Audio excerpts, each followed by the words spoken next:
여러분은 기다림이라고 하는 게 뭐라고 생각하십니까?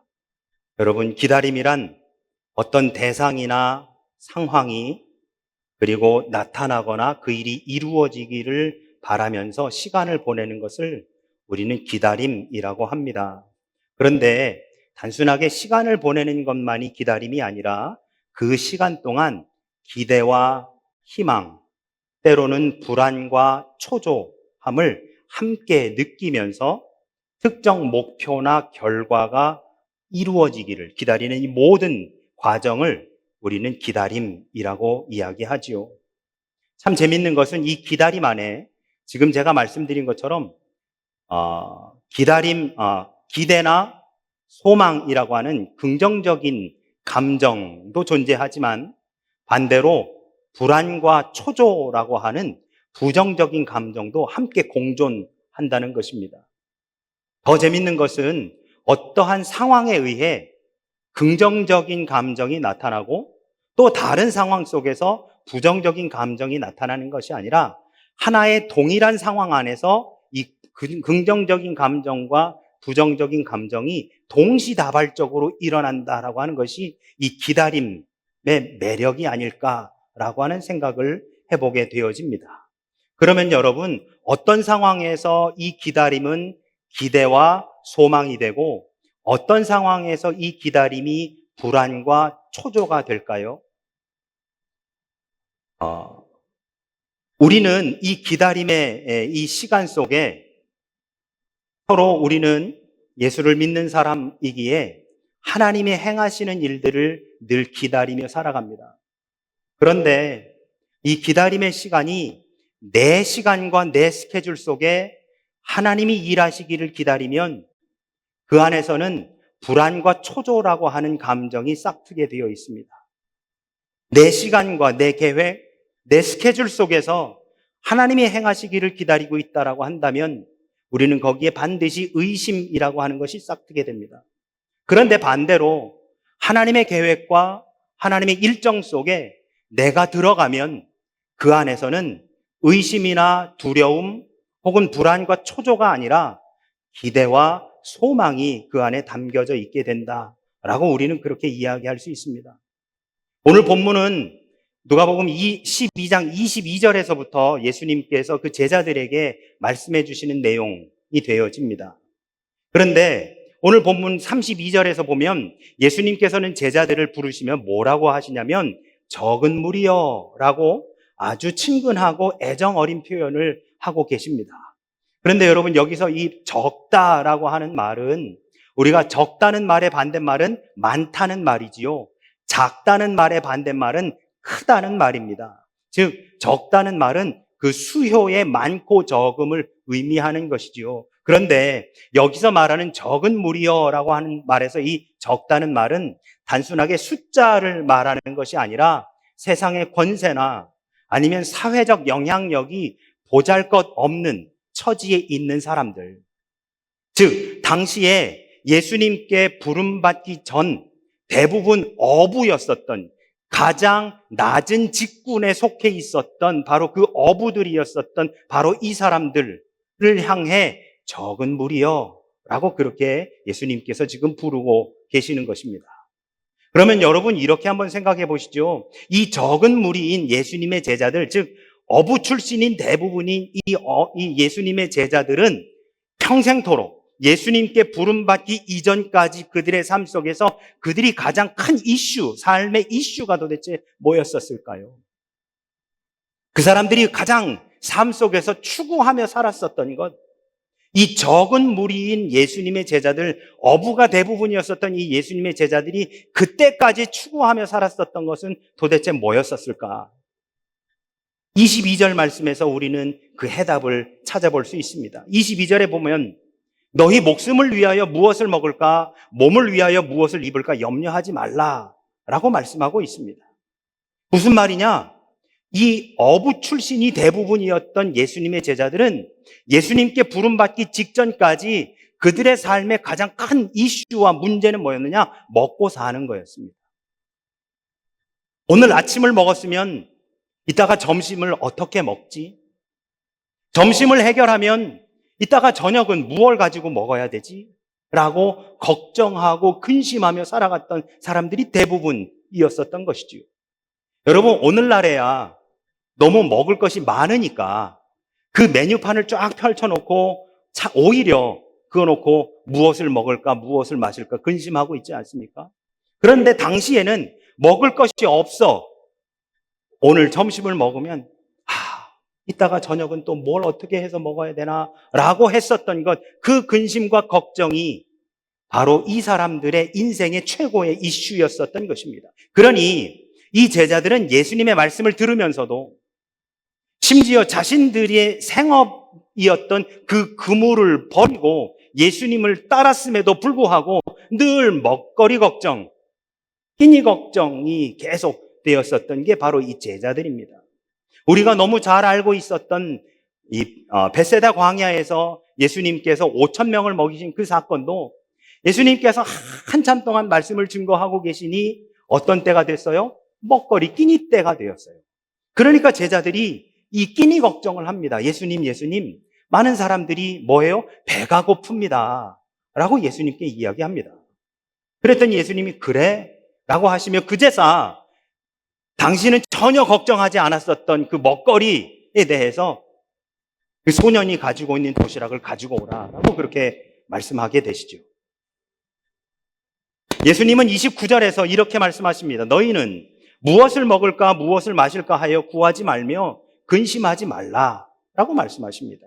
그리고 31절에서는 이렇게 말씀하십니다. 다만 너희는 그의 나라를 구하라. 그리하면 이런 것들을 너희에게 더하시리라. 평생토록 먹거리 걱정, 그 다음 끼니 걱정을 하면서 살았었던 이 제자들의 생활 패턴이 예수님을 따르는 제자가 되었음에도 불구하고 달라지지 않고 있는 바로 그 시점, 바로 그러한 제자들을 향해 예수님께서는 뭐 먹을지, 뭐 마실지, 뭘 입을지 이런 거 걱정하지 말고 먼저 그의 나라와 의를 구하라 라고 그렇게 가르침을 주고 계시는 것이었습니다. 우리 예수님의 가르침의 핵심은 무엇이었습니까? 바로 하나님 나라였지요. 하나님 나라를, 그런데 문제는 아무리 예수님께서 전하신들 제자들의 귀에는 들어오지 않는 거였습니다. 예수님께서 공생애를 시작하시며 가장 먼저 선포하셨었던 말씀도 마가복음 1장 15절에 보시면 때가 찼고 하나님의 나라가 가까이 왔으니 회개하고 복음을 믿으라 라고 하는 말씀이었습니다. 예수님의 가르침의 핵심은 하나님의 나라입니다. 예수님의 가르침의 핵심은 바로 그 하나님의 나라, 이 땅 가운데 도래한 하나님의 그 나라라고 하는 것이었어요. 그런데 문제는 제자들은 예수님이 아무리 하나님의 나라에 대해서 선포하고 있어도 늘 걱정이 뭐냐면 그 다음 끼니 뭐 먹지? 우리 점심은 그래도 어떻게든 해결이 됐는데 그 다음 저녁은 뭘 가지고 어떻게 해서 먹어야 되지? 라고 하는 것이 늘 걱정거리였었습니다. 그래서 예수님은 오늘 제자들을 향해 32절에서 적은 무리여 무서워 말라. 너희 아버지께서 그 나라를 너희에게 주시기를 기뻐하시느니라 하고 말씀하고 계십니다. 그런데 문제는 제자들이 이 말씀이 감당이 안 되는 겁니다. 하나님의 나라가 무엇인지 정확하게 모르겠고 하나님의 나라가 이 땅 가운데 왔다, 임했다라고 하는 것이 어떤 의미인지도 제대로 이해할 수 없으며 그저 하루하루 먹고 사는 문제에만 매여 그것에 골몰해서 살고 있었던 당시의 제자들은 자신들을 향해 하나님의 나라를 선포하고 계시는 그 예수님이 그저 신비롭고 멀게만 느껴지고 추상적인 이야기만을 하고 계시는 것이라고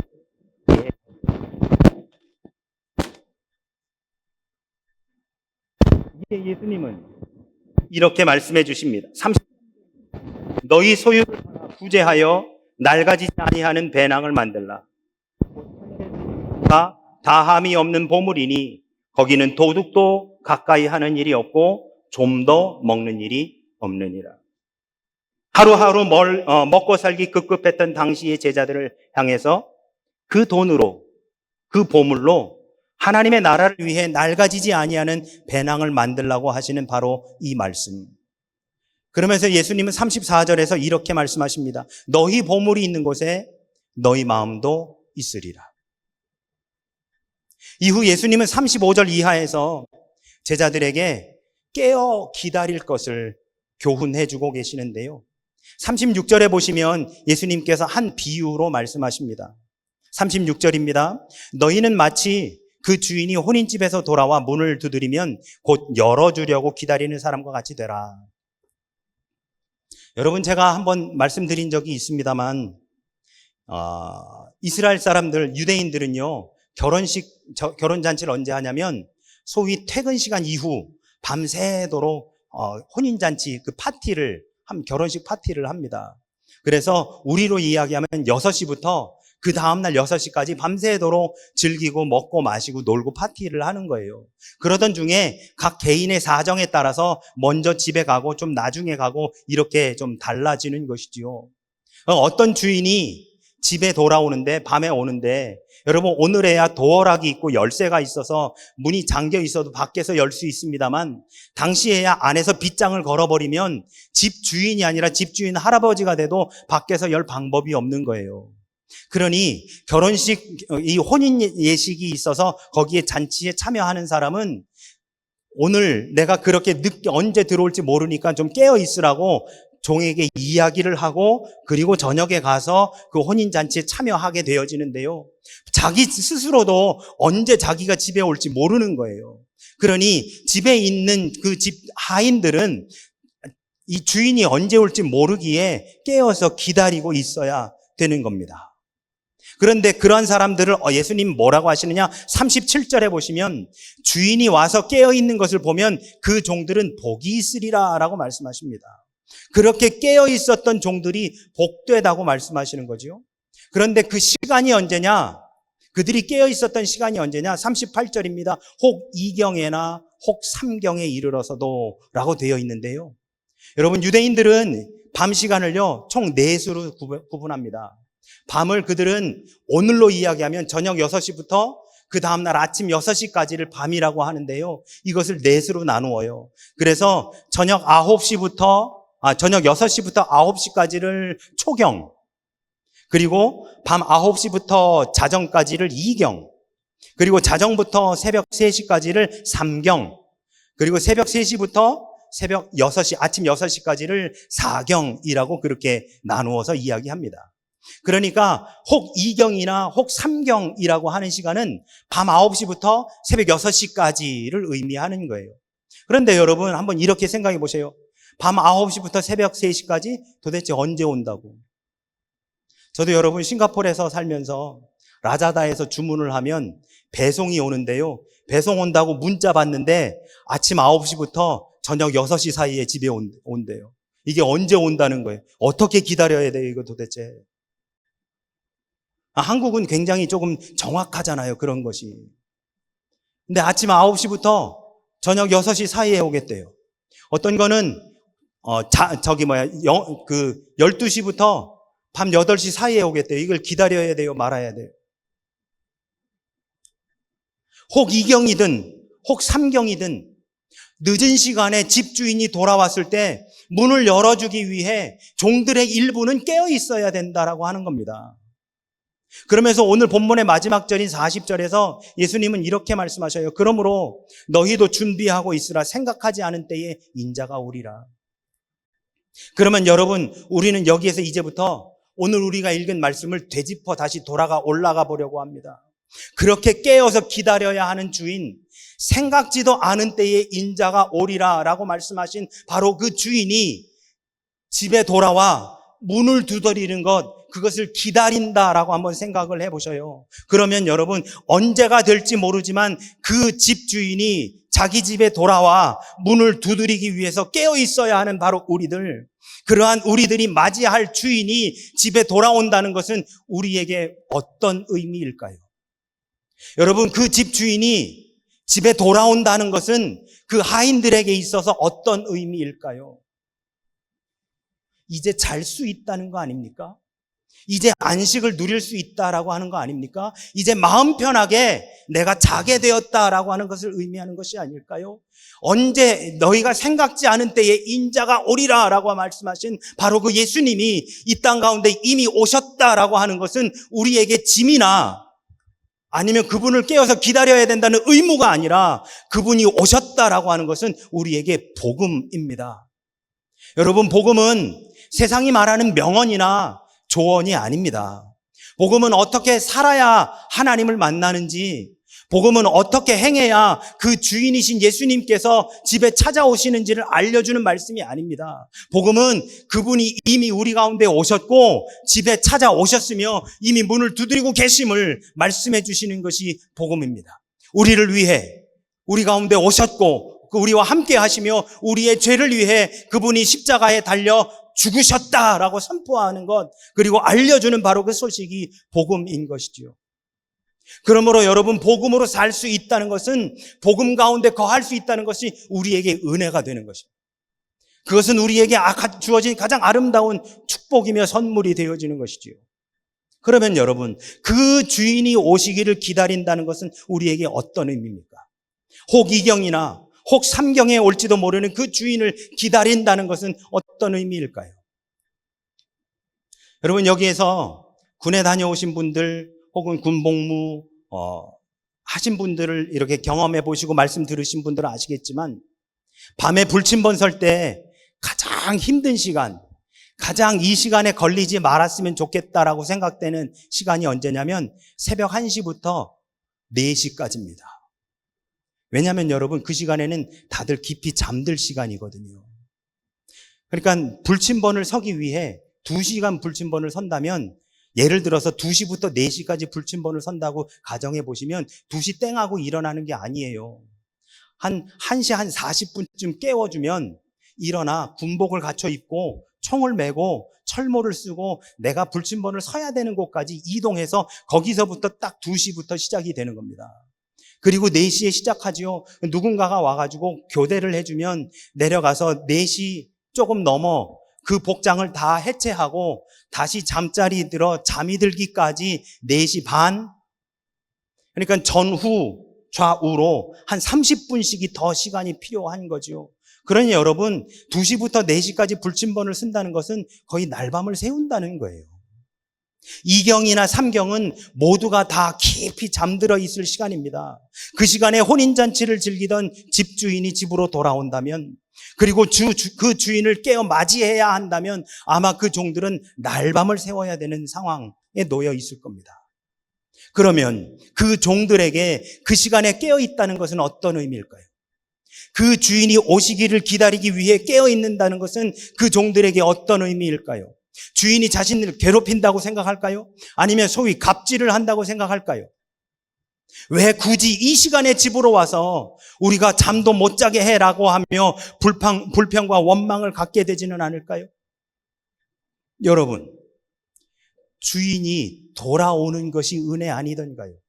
제가 지금 말씀드린 것처럼 주인이 왔다라고 하는 것은 이제는 마음 편히 잘 수 있다는 것, 내가 이제는 안식할 수 있다는 것, 지금까지 불안과 초조 속에 언제 올지 모르는 집주인을 기다리다가 그 집주인이 왔으니 이제는 모든 생각들을 내려놓고 편안하게 잠자리에 들 수 있다라고 하는 것을 의미하는 건 아닐까요?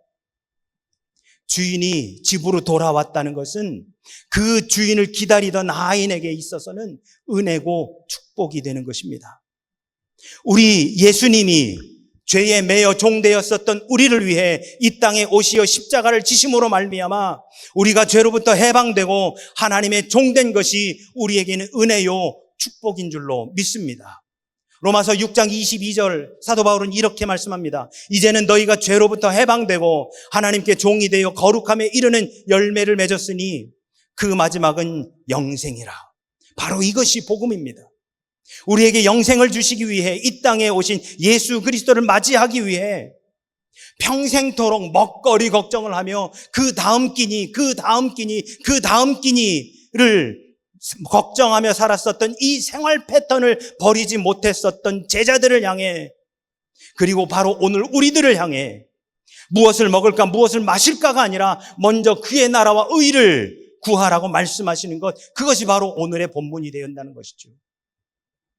여러분, 그분의 나라가 우리 가운데 임했다는 것, 우리가 모를 시간, 우리가 생각지도 않은 시간에 바로 그 오실 그 주님을 우리가 기다린다는 것, 그것은 우리에게 기대와 희망이라고 하는 긍정적인 메시지와 감정이 되는 것입니다. 오늘 우리 예수님은 제자들에게 32절에서 이렇게 말씀하십니다. 적은 무리여 무서워 말라. 너희 아버지께서 그 나라를 너희에게 주시기를 기뻐하시느니라. 여러분, 우리 아버지 하나님은 그 당신의 나라를 우리에게 주시기를 기뻐하셨건만, 당신의 외아들을 십자가에 죽기까지 우리에게 내어주시기를 기뻐하셨건만, 그분이 오셨음을 우리는 인정하지 않았고, 그분이 오셨음에도 그 나라가 우리에게 도래했음에도 불구하고 우리는 그 나라와는 전혀 다른 상관없는 삶을 우리는 살아가고 있었다는 것이지요. 그래서 우리는 늘 고민합니다. 무엇을 먹을까? 무엇을 입을까? 무엇을 마실까?